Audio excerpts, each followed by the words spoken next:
में आज के दिन हमारे बहुत सारे गैर मुस्लिम बहुत जुआ खेलते हैं और उनका ये मानना है, गैर मुस्लिम भाइयों का ये मानना है कि दिवाली की रात जो जुआ खेलेगा और जीत जाएगा वो साल भर हमेशा जीतेगा, वो कभी हारेगा नहीं।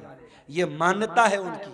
और एक दिन पहले अभी धनतेरस का त्योहार था, आपने देखा होगा मार्केट में बड़ी भीड़ लगी थी, बड़ी भीड़ लगी थी। धनतेरस वाले दिन हमारे गैर मुस्लिम भाइयों का ये मानना है कि कुछ ना कुछ सामान उनको खरीदना है, चाहे झाड़ू ही खरीदेंगे मगर खरीदेंगे।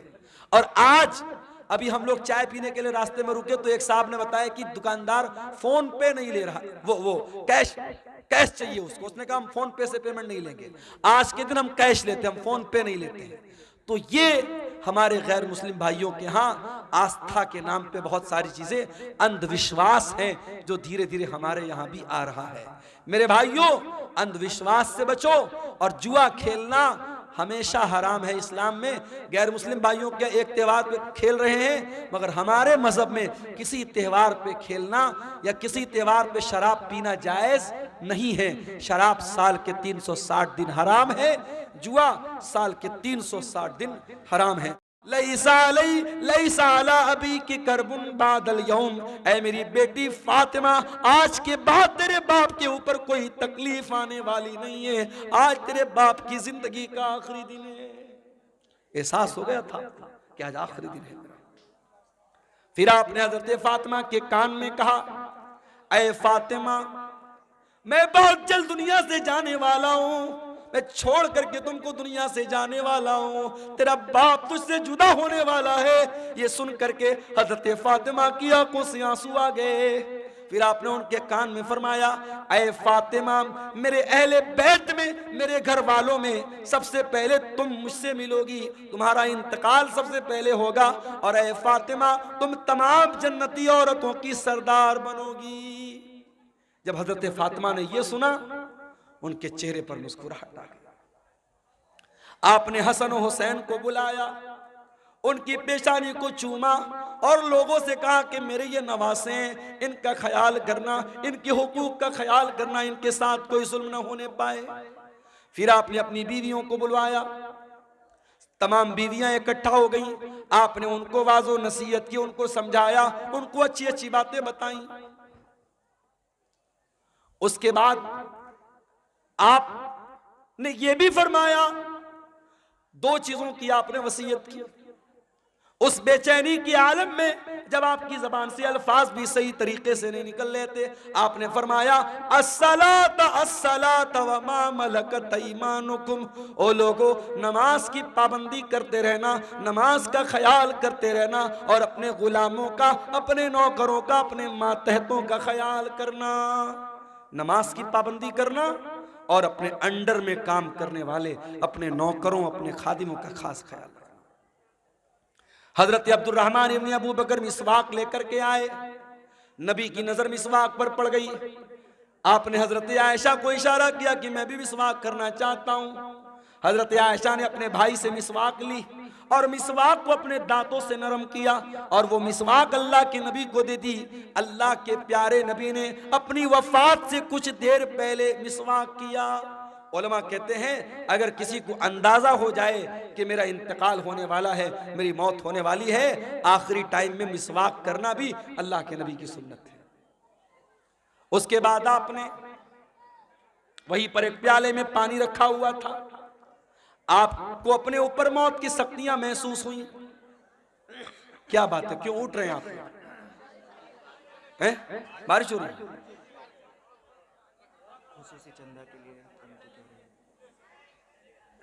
मेरे भाइयों, इलाका इतना पिछड़ा हुआ है।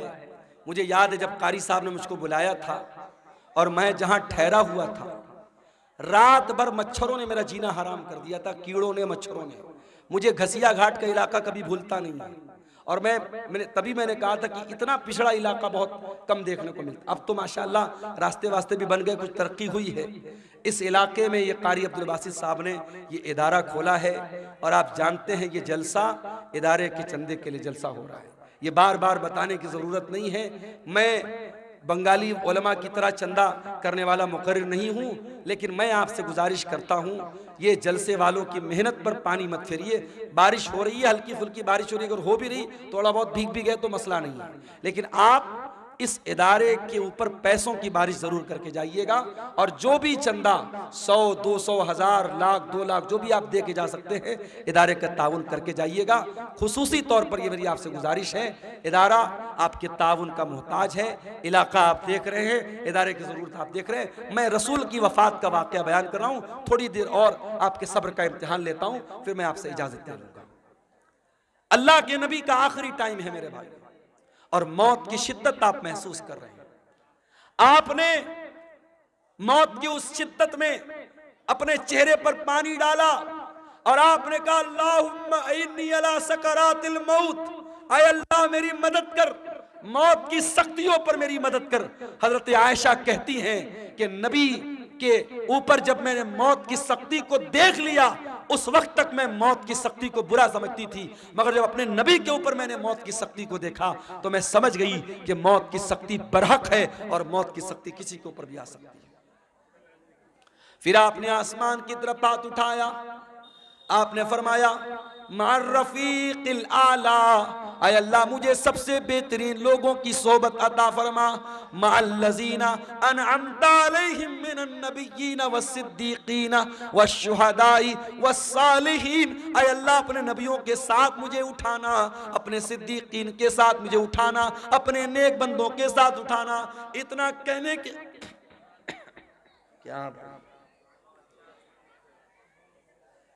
कीड़े मकोड़े भी जो है ना,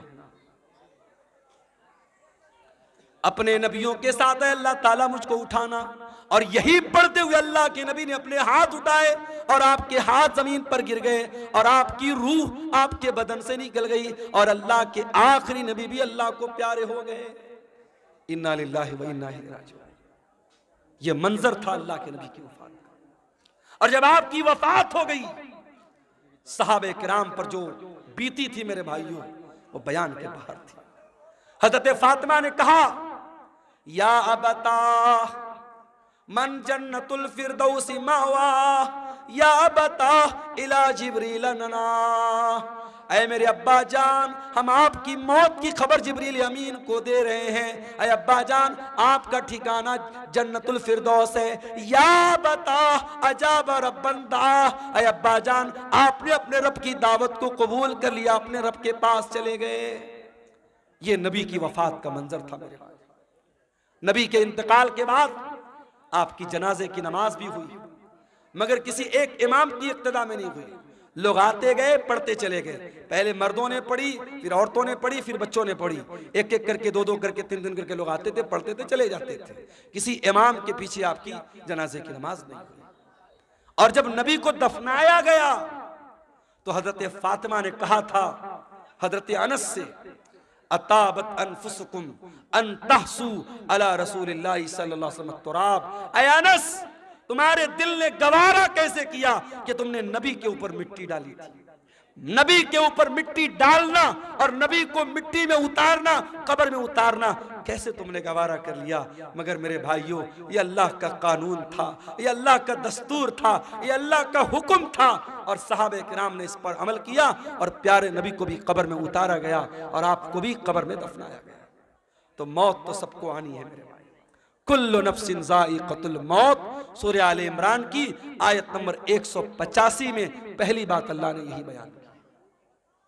उसके बाद फरमाया व इन्नमा तुवफ़्फ़ौना उजूरकुम यौमल क़ियामह, और ऐ मेरे बंदो, मरने के बाद जब तुम अल्लाह के पास जाओगे तो क़यामत के दिन तुम्हारे अमल का पूरा पूरा बदला तुम्हें दिया जाएगा।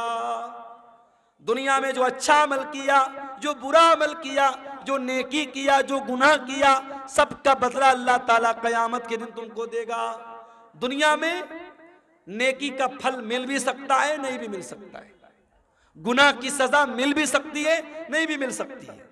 मगर नेकी और गुनाह की असल जो उसकी जजा है, जो सजा है, वो आखिरत में मिलेगी। दुनिया दारुल अमल है, आखिरत दारुल जजा है।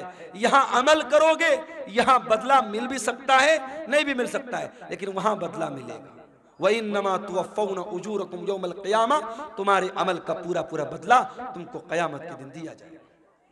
ये दूसरी बात अल्लाह ने बयान की। और तीसरी बात, फमन ज़ुज़िया अनिन्नारि व उदखिलल जन्नह, जिसको क़यामत के दिन अल्लाह ताला जहन्नम की आग से बचा लेगा और जन्नत में दाखिल कर लेगा, वही कामयाब होने वाला है। दुनिया में कितनी दौलत थी, कितना पैसा था, कितना नाम कमाया था, कितना स्मार्ट था, कितना हैंडसम था, उसकी बीवी कैसी होती, उसके बच्चे कैसे थे, ये हमारी नजर में कामयाबी हो सकती है, मगर अल्लाह की नजर में कामयाबी क्या है? फरमाया फमन ज़ुज़िया अनिन्नार, कयामत के दिन जिसके बारे में अल्लाह की अदालत में यह फैसला हो जाए कि इसको जहन्नम में नहीं डालना है, इसको जन्नत में डालना है, वही कामयाब होने वाला है।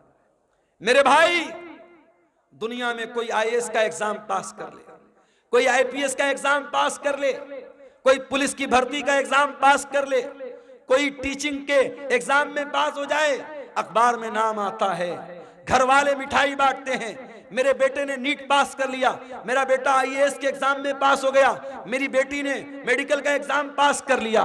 जरा सोचो कितनी खुशी का लम्हा होगा जब कयामत के दिन अल्लाह की अदालत में यह फैसला होगा, मेरा ये बंदा पास हो गया, ये मेरा बंदा पास हो गया, इसको जन्नत में लेके जाओ। और उस इंसान के लिए कितना अफसोस का मकाम होगा जिसके बारे में यह फैसला होगा कि उसके बारे में अल्लाह कहेगा इसको जहन्नम में लेके जाओ। मेरे अजीजों, कामयाबी ये है, इस कामयाबी को हासिल करना है, इसके लिए हमें मेहनत करना है। जहन्नम से हम कैसे बच जाएं और अपने परिवार को हम कैसे बचा लें, इस पर हम मेहनत करें, इस पर हम काम करें, ये करने का काम है। इसीलिए अल्लाह कुरान में कहता है कू अनफुसकुम व अहलीकुम नारा, ऐ ईमान वालो अपने आप को और अपने घर वालों को जहन्नम की आग से बचाओ। दुनिया की आग से बचा लिया तो कौन सा कमाल किया। दुनिया की आग में इंसान एक बार जलेगा, जल के खत्म हो जाएगा, मगर कयामत के दिन की जो जहन्नम की गर्मी होगी मेरे भाइयों, वो बार बार जहन्नम की आग में इंसान को जलाया जाएगा, तड़पाया जाएगा। जहन्नम का अजाब सहन नहीं कर सकते हम, बर्दाश्त नहीं कर सकते हम। जब बर्दाश्त नहीं कर सकते तो कुरान कहता है जहन्नम की आग से अपने आप को बचाने की तैयारी। और चौथी बात जो इस आयत में अल्लाह ने बयान की, फरमाया वमल हयातुद दुनिया इल्ला मताउल गुरूर, दुनिया की जिंदगी तो धोखे का सामान है। जिस दुनिया के चक्कर में पड़कर तुम अल्लाह को भूल के बैठे हो, जन्नत को भूल के बैठे हो, रसूल को भूल के बैठे हो, आखिरत को भूल के बैठे हो, ये दुनिया तो धोखे का सामान है। दुनिया तो धोखे का सामान है मेरे भाई। दुनिया ने आज तक किसी के साथ वफा नहीं की। बड़े बड़े राजा आए, महाराजा आए, अपने महल में सोने चांदी के बर्तन में खाते थे, आज कब्र के नीचे दफन हैं, उनके महल खंडर बन गए, उनका नामो निशान दुनिया से मिट गया। ये दुनिया बेवफा है, बेवफा थी और बेवफा रहेगी। दुनिया से इश्क मत करो मेरे भाई, दुनिया से इश्क मत करो। दुनिया गद्दार है, दुनिया बेवफा है। दुनिया की हैसियत क्या है? हारून रशीद बहुत बड़ा खलीफा है, अपने दौर के बहुत बड़े आलिम अल्लामा इब्न सम्माक के पास आता है और कहता है इमाम साहब, मैं अमीरुल मोमिनीन हूँ, मैं मुसलमानों का खलीफा हूँ, मैं चाहता हूँ कुछ नसीहत कर दीजिए, कुछ समझा दीजिए, कोई कीमती बात बता दीजिए। इब्न सम्माक ने कहा अमीरुल मोमिनीन बुरा मत मानिएगा, मैं बस एक सवाल आपसे करना चाहता हूँ। मान लीजिए आप किसी सहरा में जा रहे हैं, सारा सामान आपका खत्म, खाने पीने की सारी चीजें खत्म, और आपको बहुत जोर की प्यास लगी है, और प्यास इतनी जोर की लगी है कि अगर पानी नहीं मिला तो आप मर जाएंगे। एक आदमी आता है और एक प्याला पानी आपको कहता है कि एक प्याला पानी मैं दूंगा, शर्त यह है कि आप अपनी आधी बादशाहत मुझको दे दे। तो ऐ अमीरुल मोमिनीन, आप क्या करेंगे? उसको बादशाहत दे देंगे और पानी लेकर के जान बचाएंगे या बादशाहत बचाएंगे? हारून रशीद ने कहा मैं बादशाहत दे दूंगा, आधी बादशाहत दे दूंगा और पानी ले लूंगा। इब्ने सम्माक ने कहा अमीरुल मोमिनीन, पानी आपने पी लिया, पानी बॉडी के अंदर रुक गया, पानी थम गया, पेशाब लगा है मगर पेशाब का रास्ता बंद हो गया, पेशाब नहीं निकल रहा है, आपको दर्द हो रहा है, तकलीफ हो रही है, अगर पेशाब न हुआ तो आप मर जाएंगे, जिंदगी के आखिरी कगार पे पहुंच गए। अब एक दूसरा इंसान आया, उसने कहा हारून रशीद, मैं तेरा पेशाब जो रुका है उसको खोल सकता हूं, तेरा पेशाब हो जाएगा, तेरे बदन में जो पानी रुका है बाहर निकल जाएगा, कंडीशन ये है कि तू अपनी आधी हुकूमत मुझको दे दे। तो क्या आप उसको दे देंगे? हारून रशीद ने कहा हाँ मैं दे दूंगा। हारून रशीद ने कहा हाँ मैं दे दूंगा।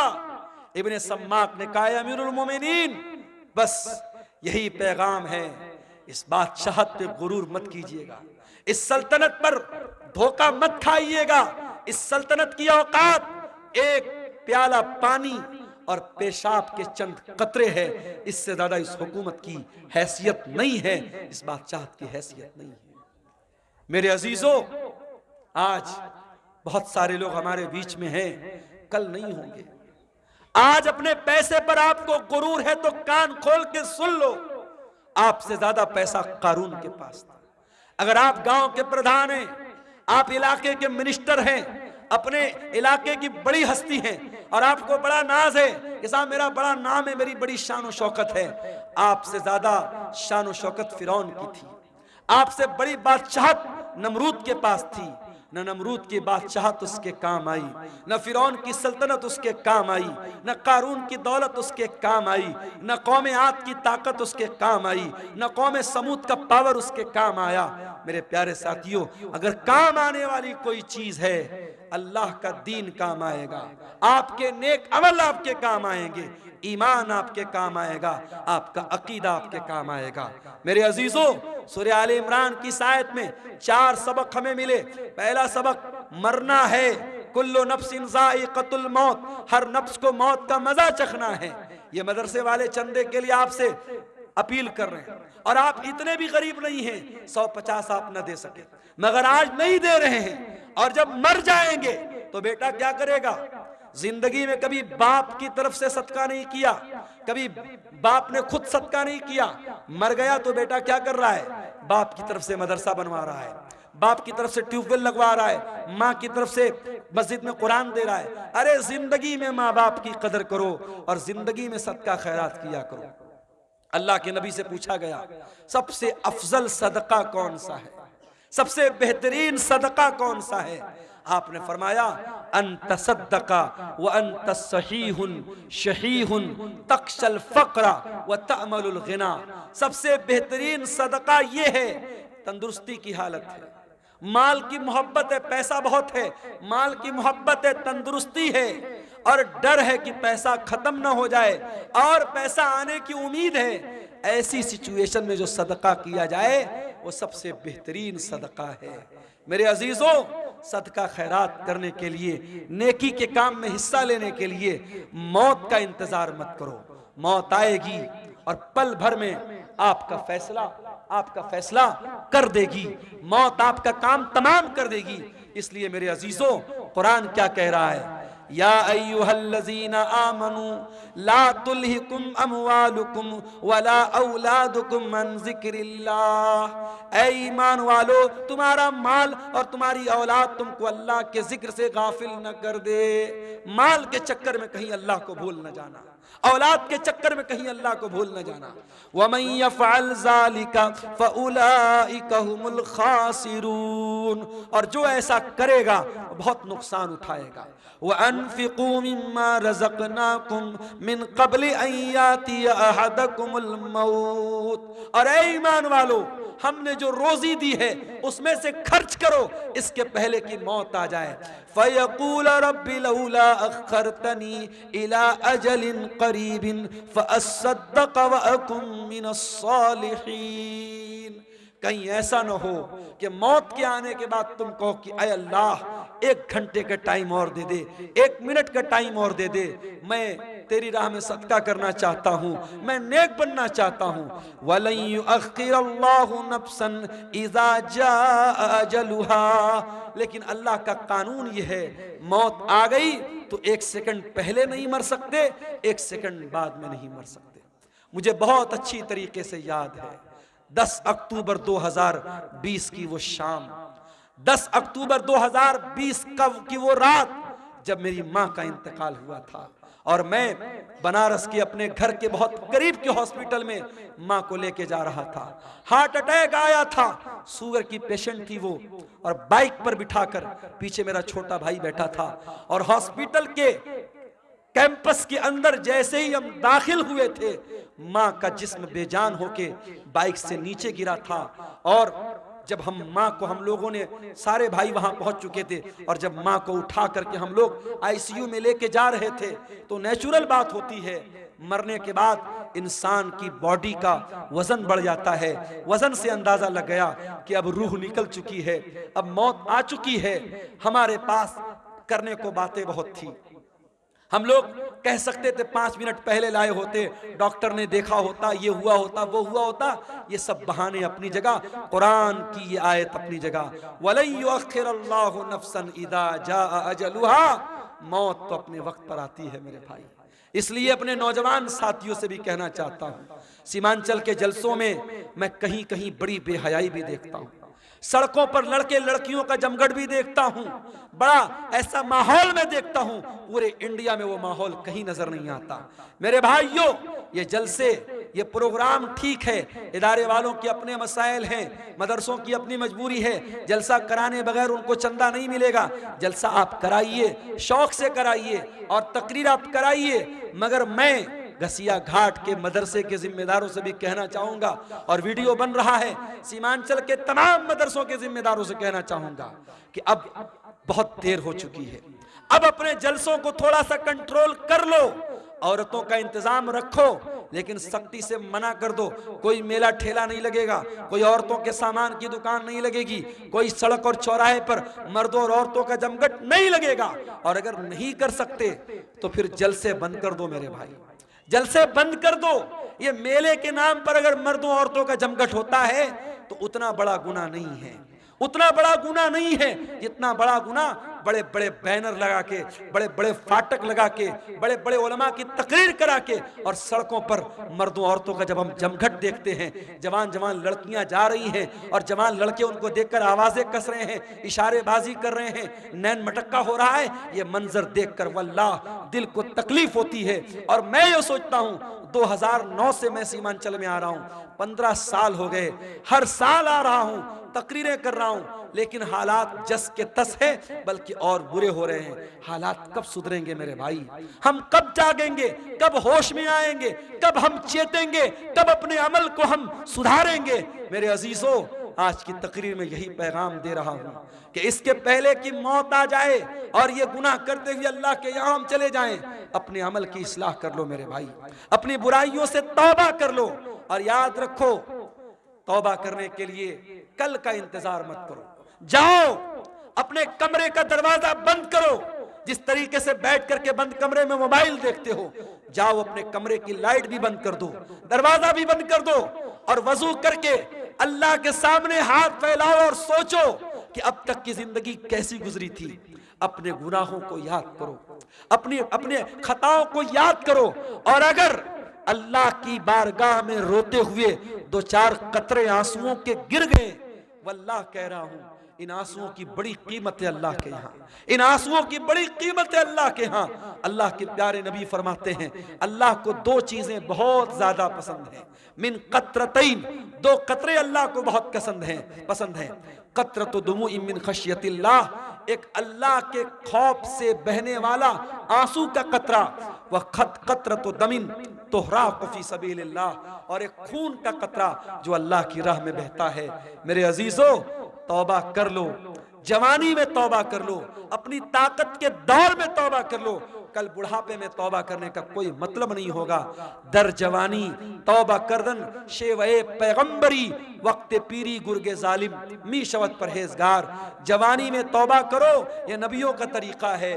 बुढ़ापे में तो भेड़िया भी शरीफ बन जाता है, जब मुंह में दांत नहीं, पेट में आंत नहीं, शरीफ बन गए तो कौन सा कमाल किया। ये रात का टाइम है मेरे भाई, ये बड़ा सुहाना वक्त है, बड़ी बरकत वाला वक्त है। इस वक्त हम अल्लाह ताला से अगर तौबा करेंगे, अल्लाह से रुजू करेंगे, करेंगे, मुझे यकीन है अल्लाह जरूर हमारी तौबा को कबूल करेगा। और जब सच्ची तौबा कर लो तो अब तक जो गुनाह का काम करते थे उस गुनाह से बाज आ जाओ, उस गुनाह को छोड़ दो।